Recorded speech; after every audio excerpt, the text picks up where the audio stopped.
طب ايه كمان؟ تدفع كام؟ الصلاة على سيدك النبي صلى الله عليه وسلم. الخطى إلى المساجد. قال رسول الله صلى الله عليه وسلم: ألا أدلكم على ما يمحو الله به الخطايا ويرفع به الدرجات؟ قالوا: بلى يا رسول الله. قال: إسباغ الوضوء على المكاره وكثرة الخطى إلى المساجد وانتظار الصلاة بعد الصلاة، ذلكم الرباط ذلكم الرباط ذلكم الرباط. إسباغ الوضوء على المكاره. النهارده الحنفية ما بقتش عالية عن الحوض، بقت لازقة في الحوض، فعشان تدخل ايدك تحت الحنفية عشان تسبغ غسل الكوع امر صعب وشاق، فيروح واخد مية ويمسح كده خلاص. لا، على المكاره. انا عايزك تتعب في الوضوء. ليه يا شيخ؟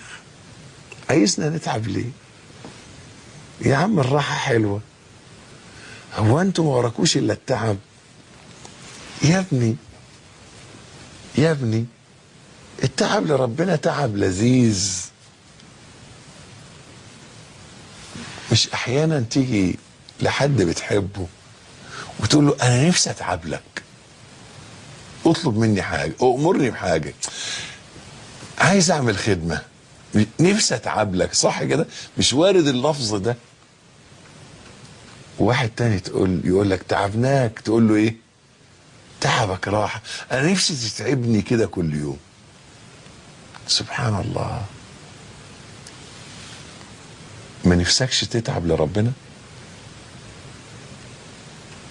تتعب له. وكل اللي انت بتتعب لهم دول،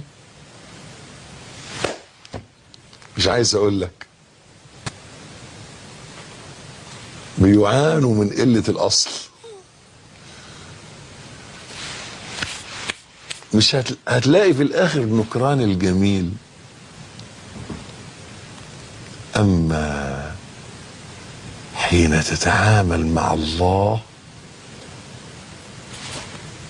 اطمن، كن على يقين انه كريم، وكرمه واسع قوي لا تتخطاه الآمال. يعني اقصى حاجة بتحلم بيها كرم ربنا اكتر منها. اسباغ الوضوء على المكاره.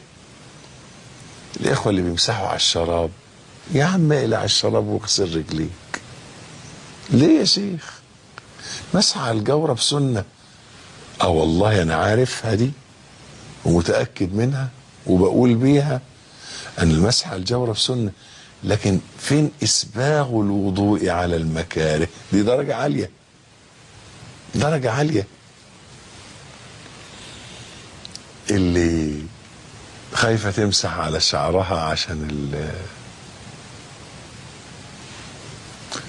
مش هنفتح، خلينا مستورين يا عم، الله يرحمك.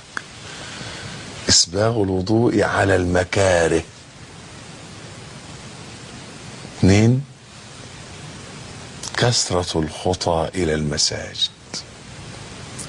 الناس الطيبين اللي قاعدين في البيوت وسامعين الأذان مش راضين يخرجوا، قوم يا عم، اتحرك يا سيدي. وشوف تعبير سيدنا النبي: كثرة الخطى إلى المساجد، إنك تروح كتير للمسجد. كثرة الخطى إلى إنك على طول رايح المسجد جاي من المسجد، رايح المسجد جاي من المسجد، رايح المسجد جاي من المسجد على طول. وانتظار الصلاة بعد الصلاة. صلى المغرب وقاعد، انت قاعد ليه يا عم؟ قوم روح، استني العشاء. ولا يزال العبد في صلاة ما دام ينتظر الصلاة، ما دامت الصلاة تحبسه. سبحان الله العظيم.